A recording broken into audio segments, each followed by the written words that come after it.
Welcome to this special video from GatherCare to tell you about the firm's products and services, particularly as they relate to the care sector. I'm joined by Hugo Spalding, who's the MD of GatherCare. Hugo, briefly tell us, what is GatherCare? GatherCare is essentially a data capture platform which is built on our Gather software, which is widely used across the globe today. The purpose of the software is to act as an early warning system for the care industry, in particular nursing homes and care homes. So what kind of data are you seeking to collate? Well, the data we're pursuing is centered on the population of each care center. So we're looking at instance counts. And the data specifically is on instances of key symptoms that would indicate an outbreak. So it could be COVID, but it could be applied to other illnesses, flu, influenza, or other kind of conditions. Precisely. And this sort of information is something we had discovered over the course of many months of research with care home groups, clinicians, industry professionals, is that there's a lot of data that's collected in care homes today, but very little that is returned back to care homes to be able to determine if there is any concern. So how does the care home practically go about giving you the data and then using it back? Well, the process we've deliberately kept very simple. So the actual submission of data takes as little as 30 seconds per day, maximum per care home, which was one of the key criteria. We had to keep this as light touch as possible. So typically, the care home groups that are using the software today will conduct their morning routines and submit one submission of data per day for the residents, occupants, for each of these symptoms. That data then passes up into our online dashboard and portal, which provides a private view per care home to see their own data, but then more importantly, compare it to all of the care homes in the surrounding areas. So that is important. Why is it important? What can the care homes learn from this data that they might not otherwise know? Well, crucially, it gives the care homes the visibility to confirm with data that there may be a suspicion is supported by data. So it's giving them an immediate confirmation.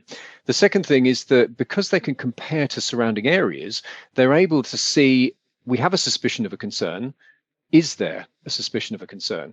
So they can actually look at the data online and see, well, if our county is in a perfectly acceptable set of levels of instances of these symptoms and potential outbreaks, that might mean that if there is a neighbor which has a spike in, let's say, persistent cough, do we have any professional staff which are traveling in from that county into our care home? And this could include the carers themselves, visitors, but also nurses and doctors. And it's this access to data which is changing behaviors. It's allowing infection prevention and infection prevention teams to identify if there is a concern in surrounding areas and adapt. So it sounds like an extra electronic shield for the care homes. That's quite a nice way of putting it, actually. Well, I tell you what, Hugo, let's just pause this conversation and look at a demonstration of the software in practice. So GatherCare is a combination of a desktop app and an online browser. So on your screen, you'll be able to see on the left a Apple tablet, and on the right-hand side, a web browser, which in this case I'm using Chrome. Ultimately, our software is cross-compatible with both Android and Apple and multi-browser, so we're accessible to over 98% of the devices in circulation today. It also means that there's no specialist equipment to use GatherCare. It will use exactly what's already in your pocket, already in your care home. So a typical process for a care home per day is as follows. Log into the app, and this will be done from all the care homes that you're using at the moment, normally sort of towards late morning. And it will default to the current date and the current occupancy for your care home. Thereafter is to include or count all of the instances for the following symptoms per day. So a sample day's worth of data could include 4 residents displaying symptoms, of which 72 have normal temperature and 4 have pyrexia. That would mean 1 has hypothermia, but hypothermia isn't counted within the software.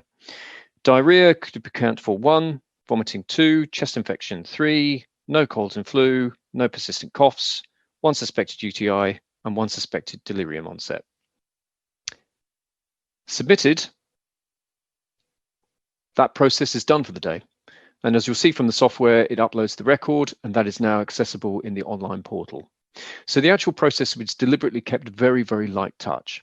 There are some helpful pointers along the way, such as the NHS guidelines, News 2, and the sign guidance from Scotland are embedded into information bubbles in the software, and there are embedded help guides to assist and support how to use the software for the first time. So we find adoption with our app very, very quick, and that's all based on using our Gather platform experience. To the right, we have the web browser, which if I log in, will provide a view for a typical care home group. So if you can appreciate that this is a care home that submitted data, I will have access to all of the care homes in my group. So this is defaulted to Holland Park, and straight away I can see on my immediate symptom data that I have 5 instances. Anything that's green is acceptable, anything that's amber is a concern, and anything red is a warning. Now, these thresholds are set in accordance to NHS guidelines, but they can be modified to suit variances in regions if required. This data provides the immediate frontline instant 3-second heads up, do we have a concern with which to act on? Thereafter, the data descends down into a comparative analysis, and this takes all of the data anonymously from every other care home and places it into a grid to see how the individual care home compares to the national average, to the county, to the region, and then the nation as a whole. So what this provides is the ability to see alerts that are generated from this. So this data has prompted 2 alerts, one with cold and flu and one with persistent cough. What it means is that my county is Kent for this care home, and in the same region, which is acceptable, my neighbouring county has a spike of cold and flu, and it will highlight instances versus occupancy. The same has happened for persistent cough. However, the concern, which is visible on the region to the right here, has also indicated that my neighbouring county has a significant spike for persistent cough. So all of these grids are then selectable to drill down even further. So if I select the region for persistent cough, the southeast, I can determine what the rate of change has been for the past week. And as you can see here, versus the national average, the southeast has had a sudden surge ahead of the national average. To the right, this then gives you the number of care homes that make up that figure.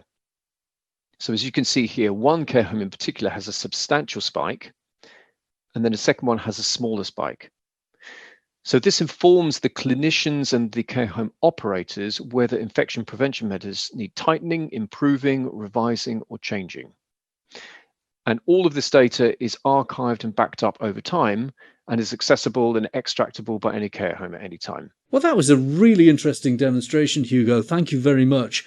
One last question. What are the cost implications to care homes for having this software? The cost is on a per care home basis, and for £300 per year per care home, the care home will be furnished with unlimited access to the apps across as many care workers that would need access to it, and visibility to the reporting.